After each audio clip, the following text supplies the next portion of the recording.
So we still have a few people to join us. But how were our inside walkers? Were there any incidents to report? No? We almost lost a few. Turns out that our young friend is our protection. Also, he's the only one getting leeches. Got some leeches yesterday, got some leeches today, so I think it's a great idea to have young people on retreats. Does it also work for mosquitoes? Do mosquitoes like you? No, you don't know?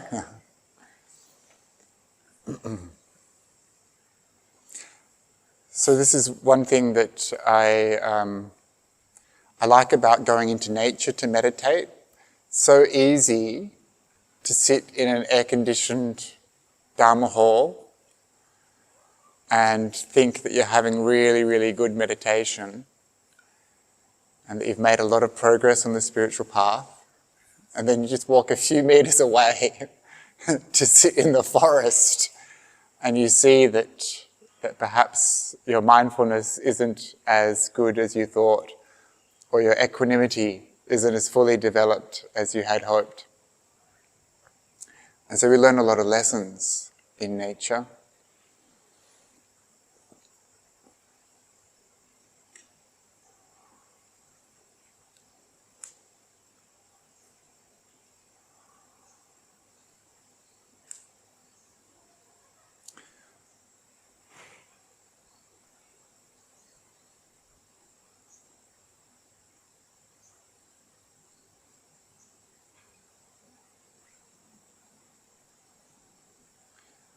One of the important lessons is that nature is patient. Nature is very patient compared to us, right? So there's a tree, a couple of vines that have formed a tree. I don't know what they're called down there. It looks like some sort of fig tree, ficus. And it's really thick and really tall. Did you see that one? That was a trick question. You're supposed to be looking down at the ground, being mindful.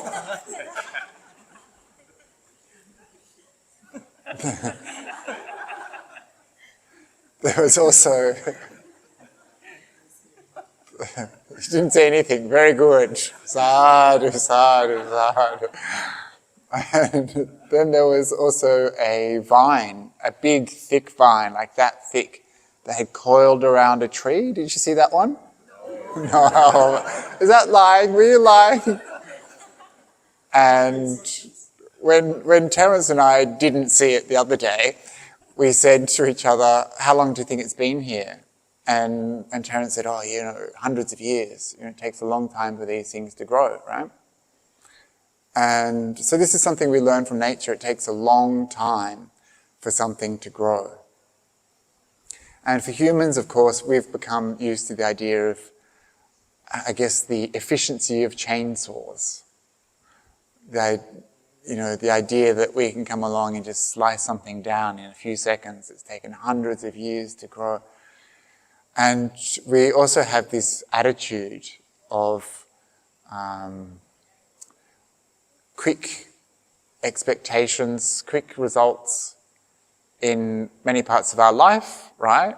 Do you remember the old days? Many of you will, because we're getting on a bit, when you used to have to send an email. Do you remember that? And it just took a long time. You had to dial in to the dial-up modem, and then you'd press it, you'd press send, and it would kind of like go, and then it would go, and then you send another email saying, did you get my email? Just checking. You remember that? And it took a long time. Or taking photos. We spoke about this the other day, that we used to take photos and then you'd have to send them away to get developed, right? And it would take a couple of days, or if you paid extra, maybe an hour or something. And so there was no instant gratification.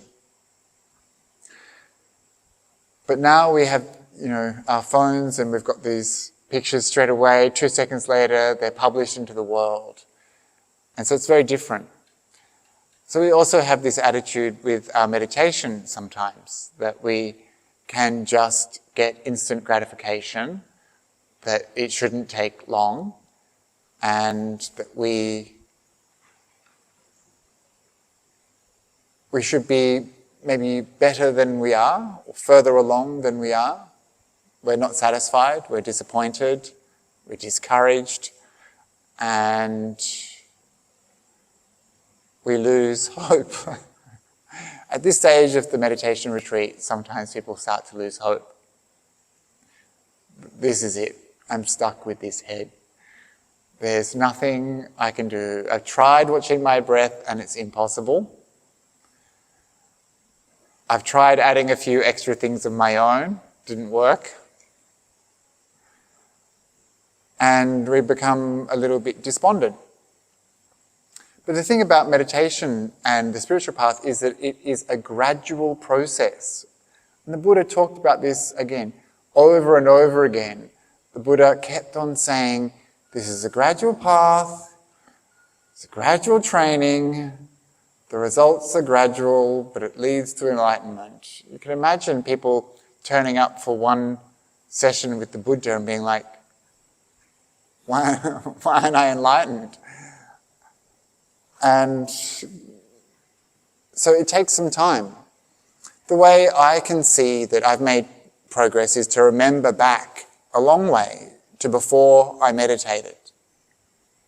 And to remember the kind of mind I had that was uncontrolled, untrained, how quickly I would get angry, how little love I had for other people, how poor my relationships were,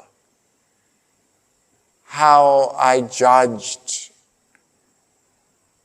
And so when I look back to that mind, I think, how did I come out of that?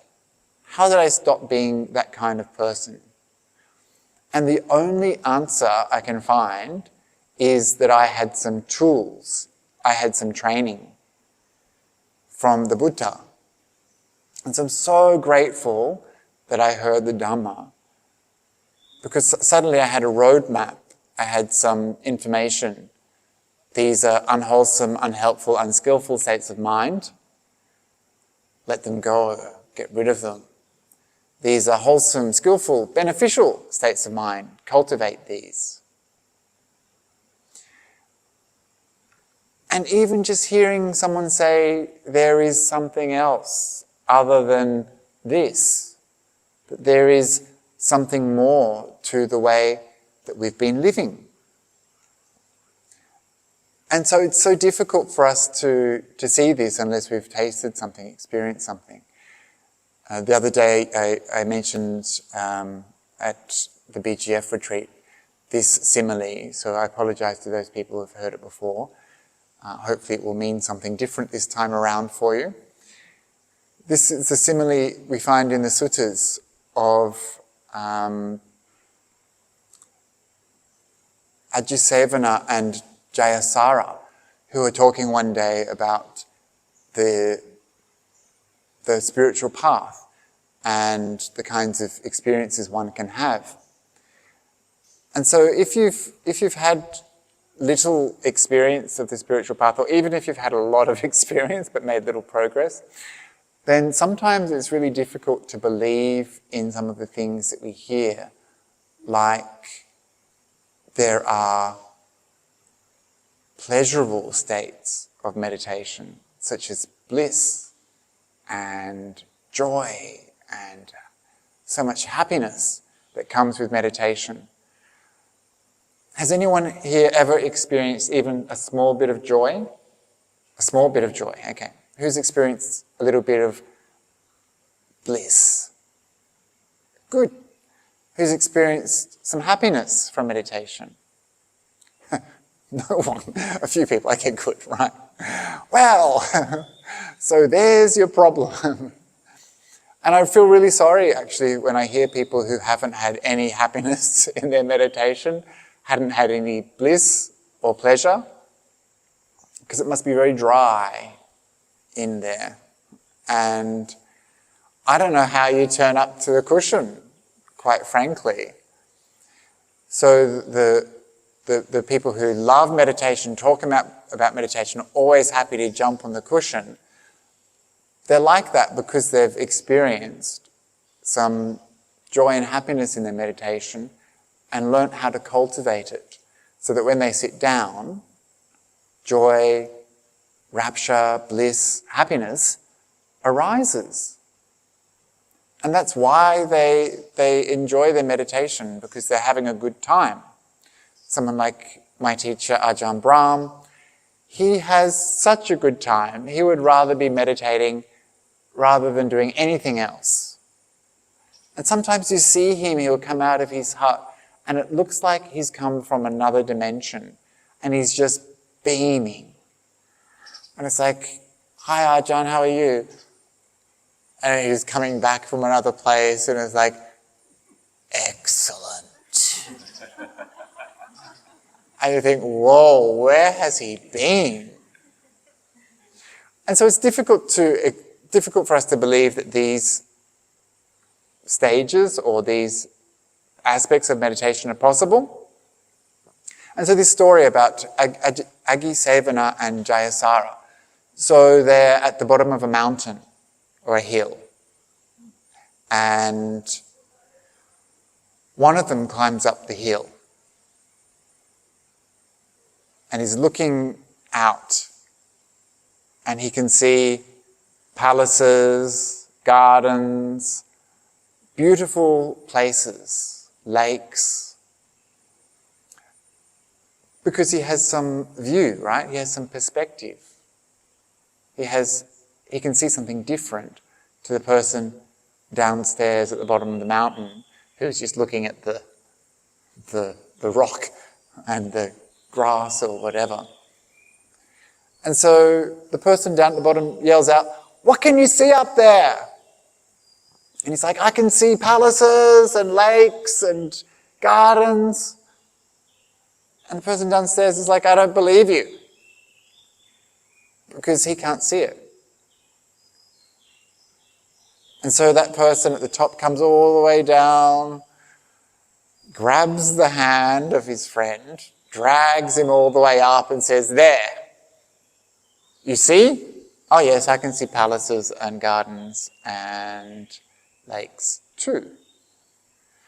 And so this is a simile for spiritual experience. Some people have had experiences that gives them a big perspective, a view, an experience that other people might not have had yet. So the Buddha, he had this incredible perspective, he had an incredible view, right view. And he saw so many aspects of what it means to be human and the potential for the human mind. And so this included very, very deep states of meditation. And so for some of us, we're just downstairs at the bottom of the hill, looking at the rock, looking at the jungle plants, but we can't see yet that big picture. We can't see what's possible. And this is why we practice, so that in the future we will get to that place too. And this is why the Buddha taught. This is why your Dharma teachers teach. This is why we share our knowledge with others, so that they can also come up the mountain, have a look out and see. But we need guidance, we need help, we need support. And so there is a world of meditation. There's a landscape of meditation. And maybe we're just beginning to explore it. Maybe we haven't seen very far. Maybe all we see is rocks and walls. But if we just keep at it, we're bound to see more. If we keep on traveling down that path, we're bound to see more. And so we need some confidence in the process, because it is a process. And so every time we come back to practice, a little bit of effort that we put in, we let go of all the past meditation. This is different. And now we give ourselves the opportunity to see afresh what's going on. And so each time we begin fresh.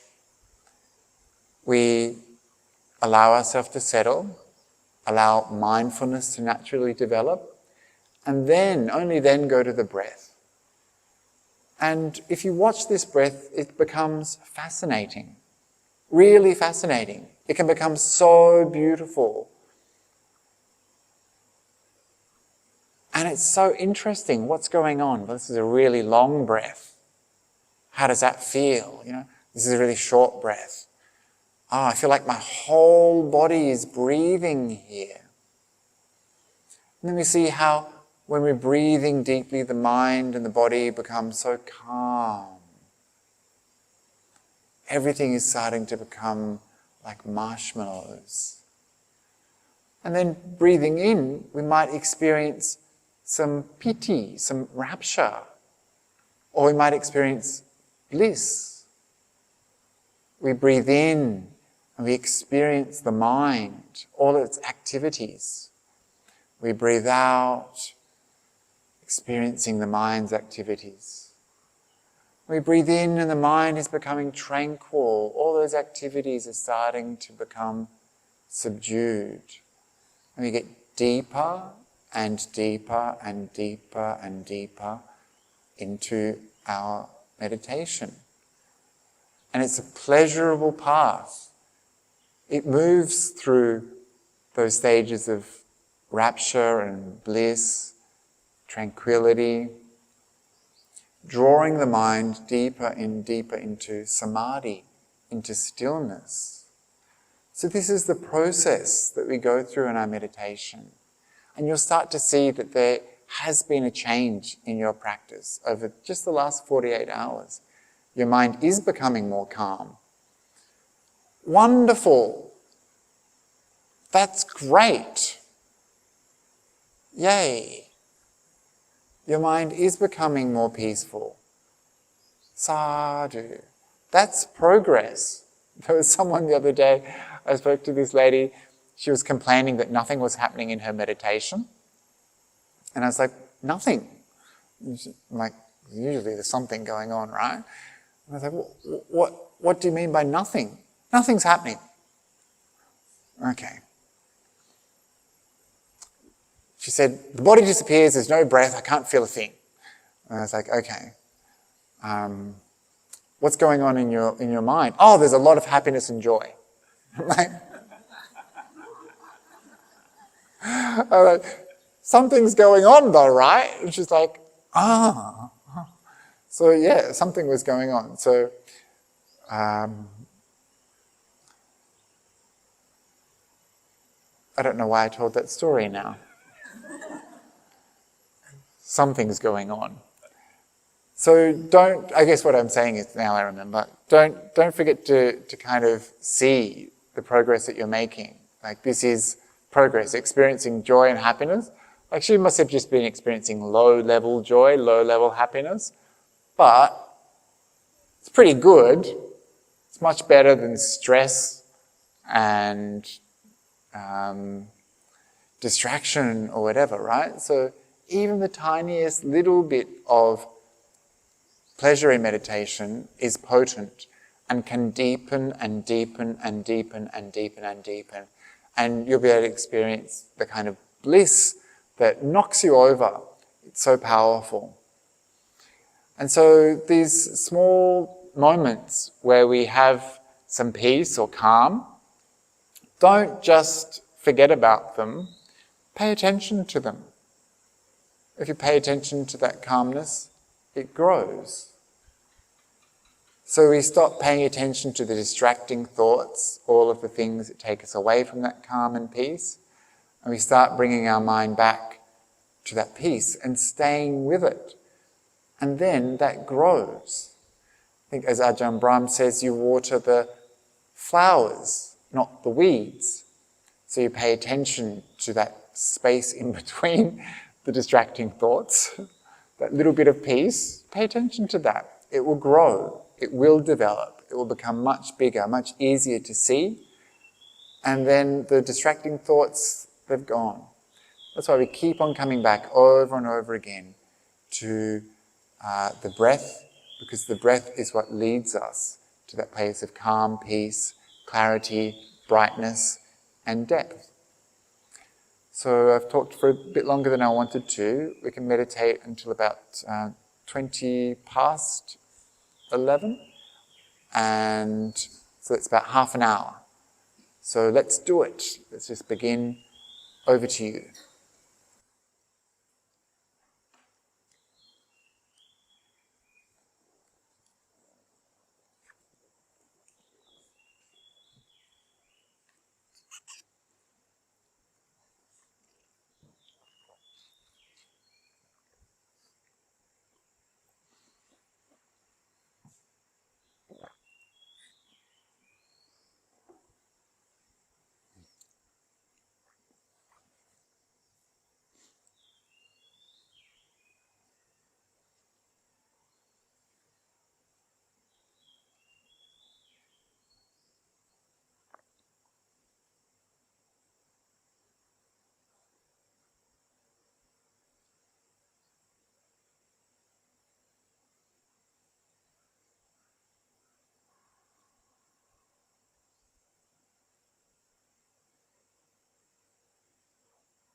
So that's one of the rare occasions when the bell means both meditation is finished and also lunch. So that's good. And so I hope you had some patience in your practice, because that patience is what we require to grow. And so keep on being patient over the next few days and keep on growing. And I just want to say I'm really enjoying being here with you all. And it's a pleasure to get to know you all and to have each and every one of you here. So I'm just really delighted, and to see you practicing really makes me very happy. So enjoy your lunch. After lunch you have some free time, and you can use that however you wish, meditating, lying down, meditating, lying down, walking around, chatting to the monkeys, whatever you want to do, you can do. And then at 3 o'clock we'll come back here. And at 4:30 we have some interviews. So if you haven't already put your name down, you can. And after that we just keep going, right? Good. Okay. Enjoy your lunch in 10 minutes or so.